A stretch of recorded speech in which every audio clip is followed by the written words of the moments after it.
forget to subscribe and give us a like. Thank you. Here's Mrs. Small's new book. Look under Show More for more information. The Most Beautiful Thing by Kalia Yang, illustrated by Kwa Li. My grandmother is so old. No one knows how old she is. Not me, not my big sister Dob, not our older cousin Lee. My father waits patiently when we try to guess her age. He is my grandma's ninth and youngest child, and even he does not know how old she is. We know that my grandmother was born on the other side of the world, across a wide ocean. My grandma came from a time and a place where creatures lurked in the jungles waiting to chase unwary children. She told us that she once looked into the gleaming eyes of a tiger and felt its hot breath on her face. By the time I was born, my grandmother already had an old woman's face. Her skin was soft but dry like paper. In her mouth was a single tooth. Grandma said, "It is the only thing standing strong in my mouth, this final tooth that my mother and father gave me." I asked to see a picture of her parents. She said, "Minyab, they lived in a time long before the Hmong learned of such things as photographs." She pointed to her heart. "The only picture I have of them is here." The luckiest of the grandchildren got to help take care of Grandma. Lei got to wash Grandma's clothes by hand at the bathroom sink with sweet-smelling pink soap.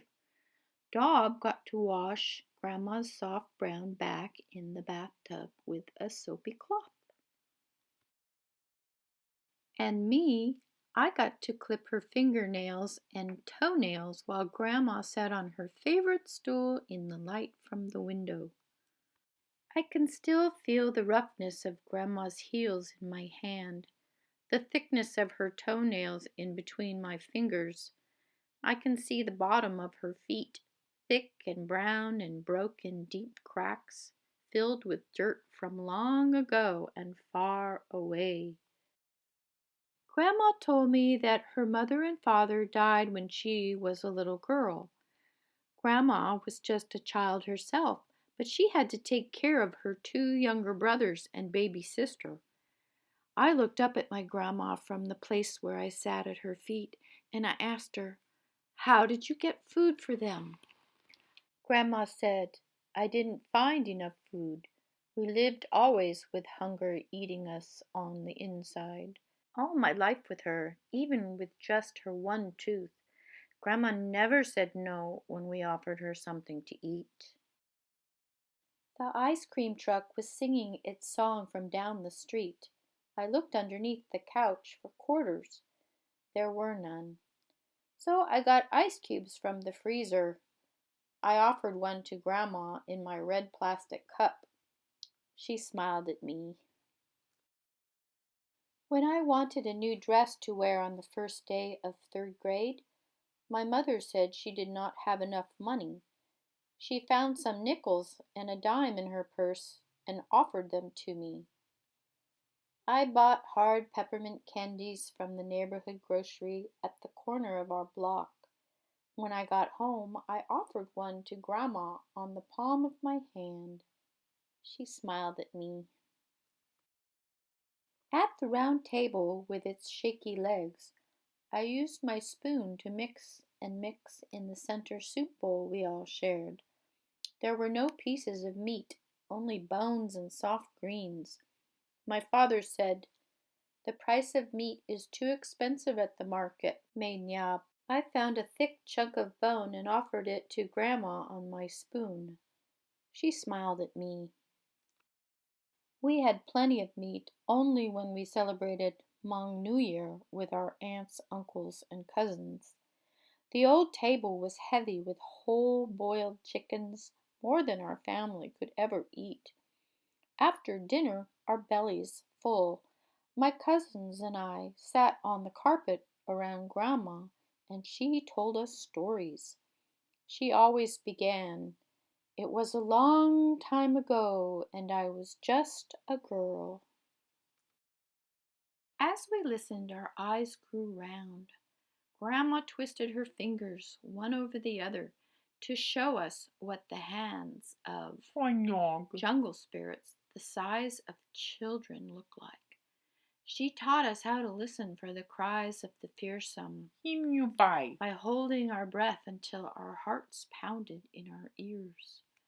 We were always sad when Aunt Chu called, "Time for the children to help clean up." On a cold day when the snow blew onto the window panes and the light was dim, I asked Grandma about the dirt in her feet. She told me she didn't have shoes after her mother and father died. She went shoeless to the mountains to tend the family field. She ventured into the jungle to look for wild roots, bamboo shoots, and edible mushrooms. And one day she was chased by a tiger. As she fled, her bare feet broke open on the fallen branches, and she still ran, blood and dirt mixing into clay with each step. I squeezed her feet in my arms and pulled them close to my heart, a hug for the hard road she's walked to get to me. Each year, cutting my grandma's nails went faster because I grew stronger and bigger and more able. Each year, Grandma's feet felt smaller and smaller in my hands and my lap. Her stories, too, slowed with the passing years. The pauses between her words grew long. Sometimes, as Grandma was looking for the words she'd lost to the years, I grew distracted from my task, looking at the toys on the floor that needed to be picked up, the unfinished schoolwork, the younger children who needed to be bathed.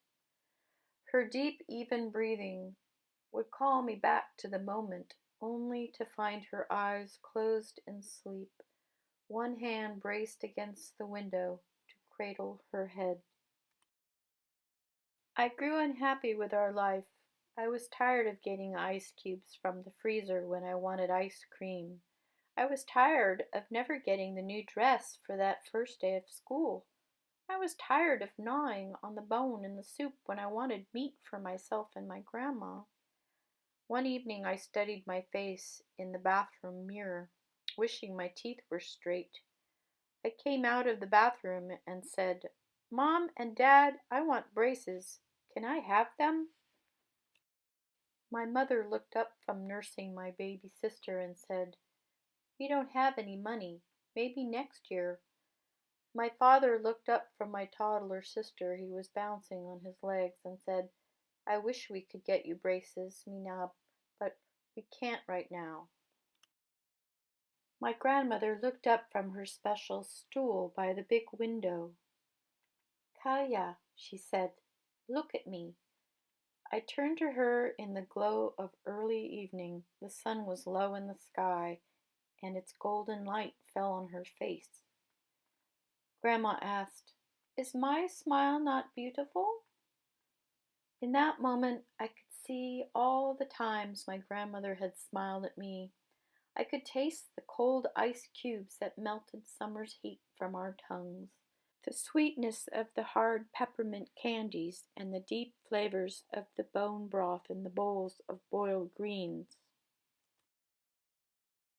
Even now I can still see my grandmother's single tooth, white against the shadows, standing tall in her open mouth. Her smile was the most beautiful thing. The end.